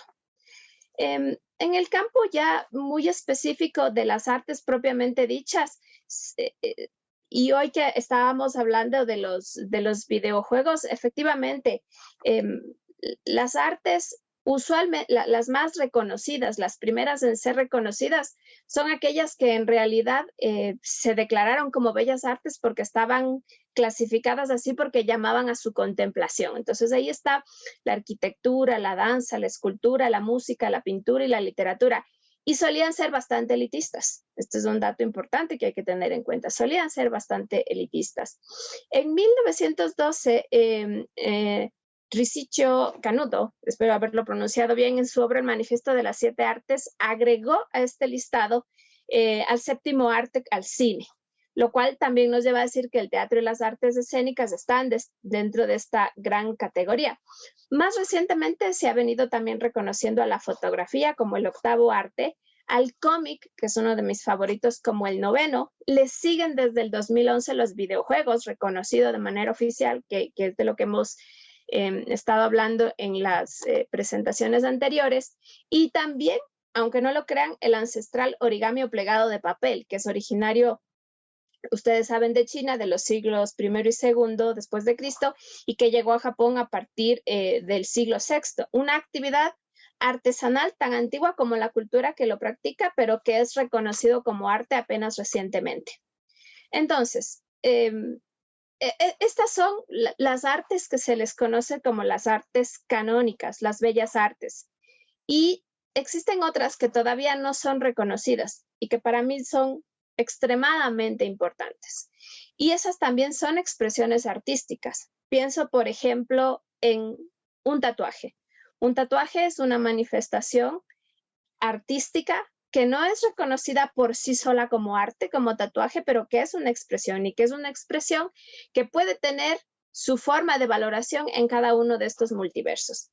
Entonces, con esa segunda gran aclaración de cuáles son esas zonas vibratorias, esas distintas formas de proyectar mensajes, clamores, pedidos sociales, voy a pasar a dar un poco ejemplos desde las distintas artes, ya sean bellas artes o artes no canónicas, y cómo cada una de ellas tiene su concepción o su forma de ser vista a través de estos tres multiversos. Vamos a empezar con la arquitectura. Para explicar un poco la arquitectura, me van avisando, yo veo que estoy bien con el tiempo. Para explicar un poco la arquitectura, quiero contarles un poco la idea de que se viene dando actualmente de analizar cómo fue el tema de la construcción de las pirámides egipcias. ¿Fue esclavitud? ¿Fueron esclavos quienes los construyeron? ¿O eran personas remuneradas? Hoy en día existen estudios que intentan demostrar que en realidad no eran esclavos y que eran personas que recibían una remuneración justa. Entonces, tenemos un tema histórico en el cual tenemos una manifestación y esa manifestación puede ser vista desde el ámbito justicia, puede ser vista desde el ámbito de la expresión cultural para ese pueblo en concreto y también puede ser vista desde el punto de vista del derecho, de los derechos laborales. Un ejemplo muy ecuatoriano, porque ustedes saben, soy de Ecuador, es por ejemplo la leyenda de Cantuña. Los padres franciscanos le encargaron a Cantuña, un constructor indígena, descendiente, dicen, de Rumiñahui, la gran tarea de construir un atrio para una famosa iglesia de Quito, conocida como la iglesia de San Francisco, y le dieron tan solo 6 meses. En esos 6 meses él no alcanzó a terminar el trabajo y estaba tan desesperado que cuenta la leyenda que sus lamentos llegaron hasta el mismísimo demonio. Hicieron un trato y el trato decía que si acababan la obra, pues Cantuña tenía que entregar su alma al diablo. Pero Cantuña era inteligente, hizo un trato con alguien peligroso, pero pensó en algo, quitarle una piedra. Finalmente, la obra estaba casi completa, pero le faltaba una piedra y esa piedra implicó que no se cumplió el trato. Entonces, aquí podemos ver una expresión de arquitectura de las más hermosas de Quito, la iglesia de San Francisco. Hay una leyenda y de hecho hay un análisis de la persona, de quién era Cantuña y qué representaba. ¿Por qué se le sometió a un negocio tan injusto? Terminar un atrio por sí solo en 6 meses, un negocio que no era justo. Y cómo en una desesperación, Cantuña es llevado a una situación jurídicamente incorrecta. Un negocio, en ese caso, no solamente que está fuera del canon católico de la época, sino que era un negocio que estaba por fuera de lo legal, de lo pactado. Una intervención de un tercero no autorizado. Entonces ahí tenemos en esa arquitectura, en esa expresión, en esa leyenda de Quito, tenemos a los 3 multiversos, 3 formas distintas de ver. Así podemos hacer un repaso de las distintas. Por ejemplo, la danza. La danza es una bella arte. Tenemos, por ejemplo, danzas que son expresiones culturales que nos llevan a los países y uno escucha capoeira. Escucho capoeira y viajo y me voy a esa Latinoamérica diversa, amplia, una expresión cultural. ¿Qué es la capoeira? La capoeira es una mezcla entre acrobacia e instinto en una danza de origen de esclavos. Y lo que representaba, lo que trataba de representar o trata de representar es la resistencia a la opresión y una pelea por la libertad. Ahí estamos en el ámbito como tal de la justicia, ¿sí? Y esto puede tener una connotación jurídica dependiendo de la regulación que se dé, del apoyo que se dé, de las leyes que hayan en el ámbito de las artes en ese país en concreto. Escultura. Voy a utilizar una imagen también muy ecuatoriana que es una imagen se le conoce como la Virgen del Panecillo. La Virgen del Panecillo es una escultura gigantesca de una virgen. Y esa virgen es una virgen alada, es la única virgen que tiene alas. Desde el punto de vista de la cultura y del arte, es una obra maestra, pero tiene un particular. La Virgen del Panecillo está mirando hacia el norte. El norte de Quito es el lado económicamente mejor, donde hay economía, donde hay producción, donde hay comercio, donde hay mejores condiciones de vida. Y a sus espaldas está el sur. El sur tiene de las zonas más pobres, donde hay menos comercio, donde hay más inseguridad. Inclusive, este análisis de la Virgen del Panecillo dio origen a una película que es ecuatoriana y que es muy premiada, que se llama A tus espaldas. Y en esa película se hace el análisis no desde el contexto de lo que representa la obra de arte y no desde el concepto de lo que significa esa Virgen con alas que tiene alas por motivos no solamente estéticos, sino también de lo que se quería representar, pero de lo que significa que le esté dando la espalda a quienes más le necesitan, ¿sí? Y Quito tiene distintas regulaciones en el ámbito del comercio, y ahí está la parte jurídica, del norte a sur. Dan más facilidades para los negocios en el norte que en el sur. Y el centro es una zona conflictiva. El centro es donde está la Virgen del Panecillo. 3 multiversos que están mirando la misma expresión y que están vibrando de manera distinta.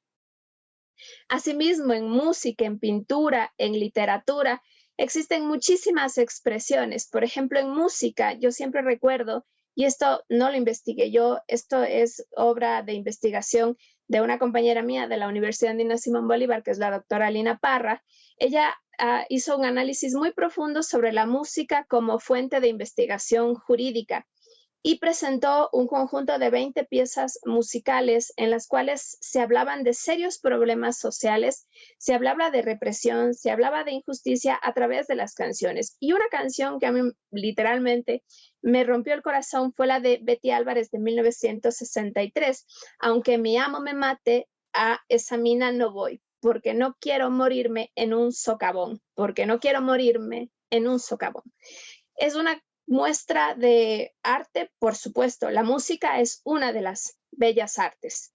¿Qué estaba representando desde el punto de vista de la justicia? Injusticia social, esclavitud, trabajo ilegal, riesgo, y desde el punto de vista laboral, la minería. ¿Sí? A día de hoy, en Quito, el tema de la minería y la minería ilegal y de los abusos en los contratos de minería son temas que están vibrando en hay distintas vibraciones. Está la de la justicia. Todos los días se recuerda el caso de los mineros que están atrapados y que estaban en unas condiciones en minas ilegales en distintos países. Ahora hay uno en concreto. Y esa canción nos lleva a eso, algo que tiene una expresión artística, una expresión en el ámbito de la justicia y regulaciones en el derecho que no necesariamente son justas. La pintura. En la pintura quiero citar a Osvaldo Guayasamín. Osvaldo Guayasamín es uno de los pintores ecuatorianos más famosos del mundo, creo que es conocido a nivel mundial. Guayasamín solía decir con mucho orgullo, yo soy un indio. Lo decía con mucha fuerza. Y aún así no pintaba exclusivamente temas locales. Él abordó muchos hechos sociales, como por ejemplo temas de dictadura en Chile o temas de guerra civil en España. Y ha pintado unos cuadros que son maravillosos, no solamente desde lo estético, es decir, desde el arte y la expresión cultural, sino también desde lo que representan. Ojos que representan tristeza, angustia, desesperación y actos que desde el punto de vista del derecho fueron juzgados. Osvaldo Guayasamín. Hubiese querido mostrar imágenes, pero me pasa lo mismo que nuestro ponente anterior, y es que como todo se está proyectando, todo se está compartiendo, las imágenes están sujetas a derechos, pero si ustedes tienen la posibilidad de buscar la obra de Guayasamín, ustedes van a ver una obra de pintura que está vibrando en todos esos multiversos. De la literatura no se diga. La literatura tiene el vínculo entre los hechos sociales, las narraciones desde el punto de vista artístico, los distintos conceptos que se puedan plasmar y las regulaciones en torno son evidentes. Por ejemplo, si citamos tan solo Matar un ruiseñor, que es el título de esa novela de 1960 de Harper Lee, que inclusive luego se proyectó a otra manifestación en el séptimo arte en el cine, nos está hablando de un juicio injusto, de un inocente, el derecho vibrando en clave de injusticia y el libro vibrando en clave de justicia, representando una realidad que es que muchas veces se juzgan y se condenan inocentes. Ya con lo que dije también ya anclé al cine. El cine tiene la misma capacidad que la literatura. Yo llegué al cine jurídico por una invitación precisamente de José Ramón y de Eddie Chávez a través de una película que es I Don't Jig with Angels, que es una película sobre las sufragistas americanas.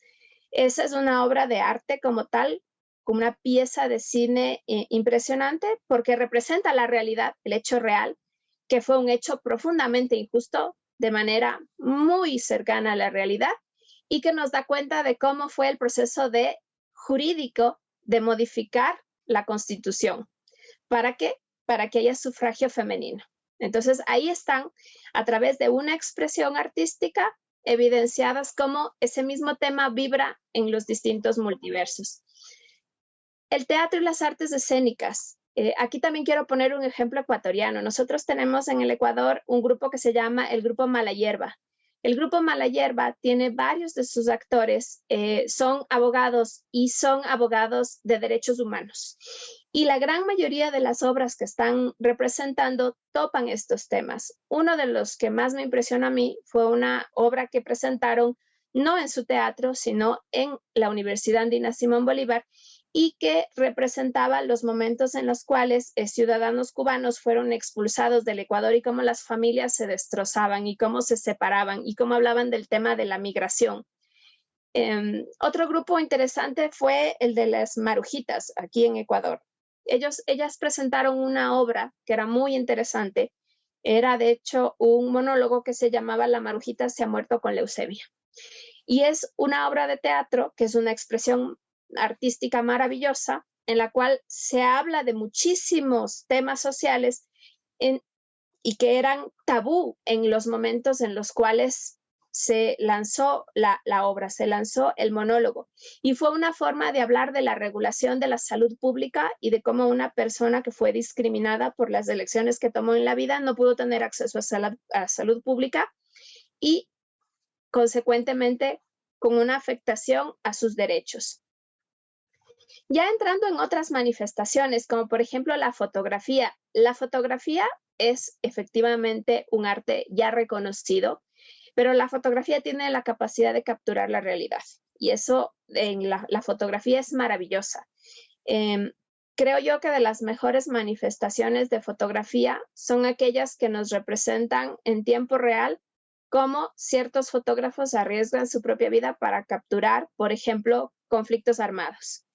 Y luego vienen estas magníficas exposiciones que de hecho rompen el corazón a cualquiera que los vea y que ponen de manifiesto cómo hay guerras, cómo las guerras no han acabado, cómo afectan a las personas, cómo afectan a las comunidades y cómo esas representaciones artísticas que pueden llegarle a costar la vida a estos fotógrafos, luego nos permiten conocer la realidad y esa realidad intenta a través, aquí sí ya de un derecho más justo, ¿no es cierto? Intentar regular desde el ámbito de los derechos humanos e intentar buscar acciones para impedir que estos actos continúen. Ya si hablamos de otras manifestaciones y ya empiezo a cerrar, no te preocupes Valeria, no me voy a pasar de la hora. El cómic. Para mí el cómic es uno de los más importantes que hay. El cómic, especialmente el cómic de superhéroes, es una manifestación que ni siquiera era o tenía el sentido en ese momento de ser artística. Se podía difundir en masa, pero en realidad el origen es, no sé si hay muchos o pocos aficionados del cómic, pero el cómic de superhéroes se origina en las manos de artistas judíos, de descendientes de quienes lograron escapar y otros no lograron escapar del genocidio judío.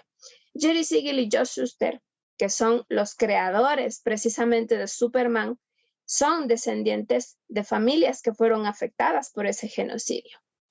Y cuando ellos crean a Superman, crean al superhéroe que sus familias necesitaron y de alguna manera se ven representados en él. Por eso es que Superman es un inmigrante, es un desplazado, es un huérfano, ¿sí?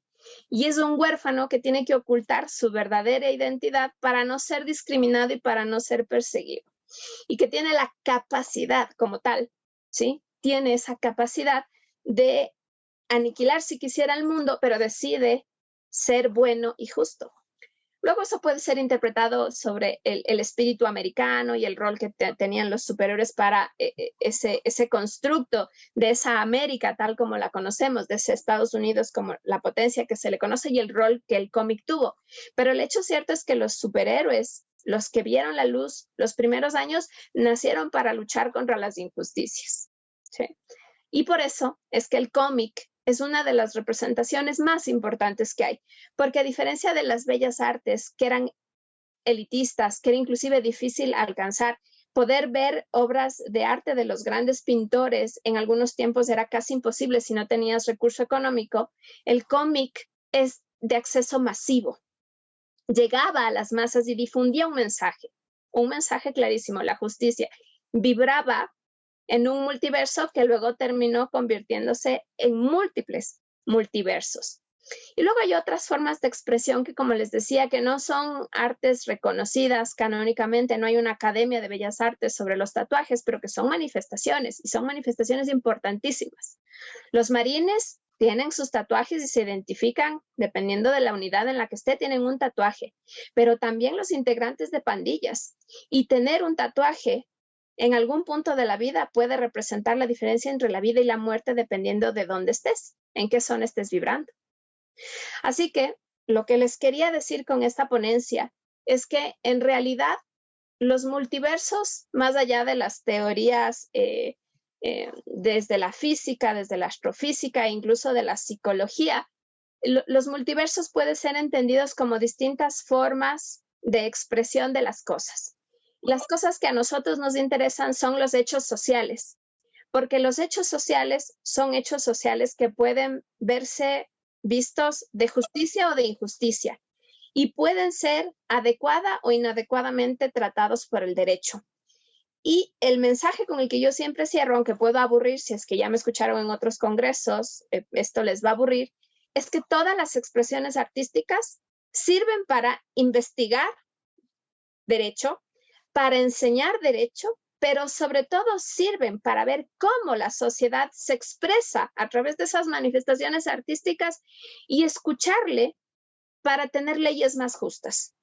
Si los asambleístas vieran más películas, leyeran más cómics, escucharan más de esta música, de estos clamores y entendieran, a lo mejor tendríamos mejores leyes, a lo mejor.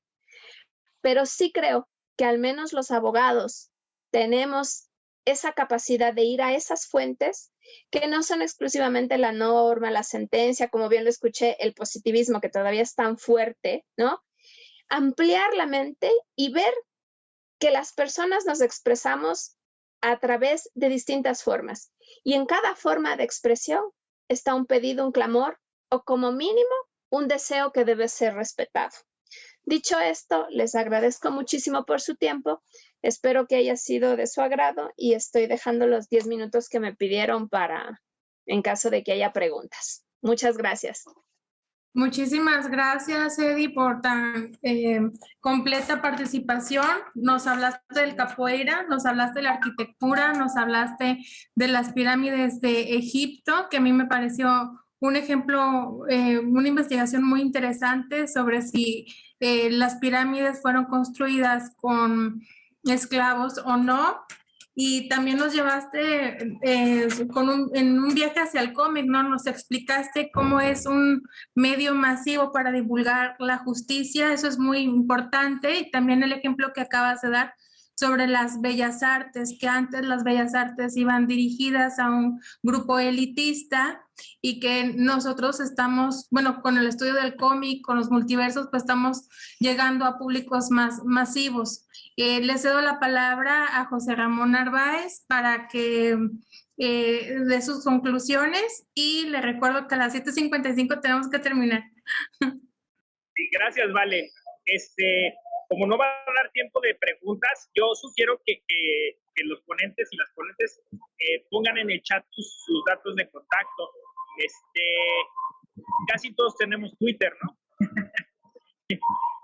Puede ser por ahí, por Facebook, o si no, déjenle su correo o su WhatsApp, ¿no? Entonces, hay por ahí las preguntas y de todas maneras, mañana vamos a seguirle. O sea, yo creo que se articuló muy bien.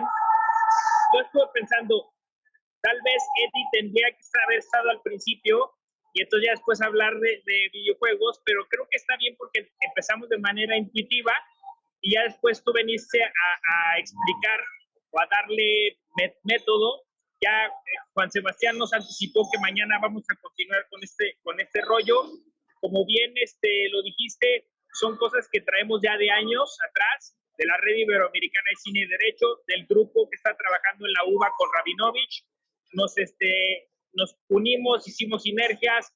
Vale tenía trabajándolo desde la ingeniería medioambiental y desde la Universidad de Leiden, y nos encontramos con los compañeros y compañeras de FIARDE, a quien saludo y agradezco en especial a Natalia y a Humberto y a Mario, que fueron los que pues tuvieron la gentileza de darnos este espacio, ¿no?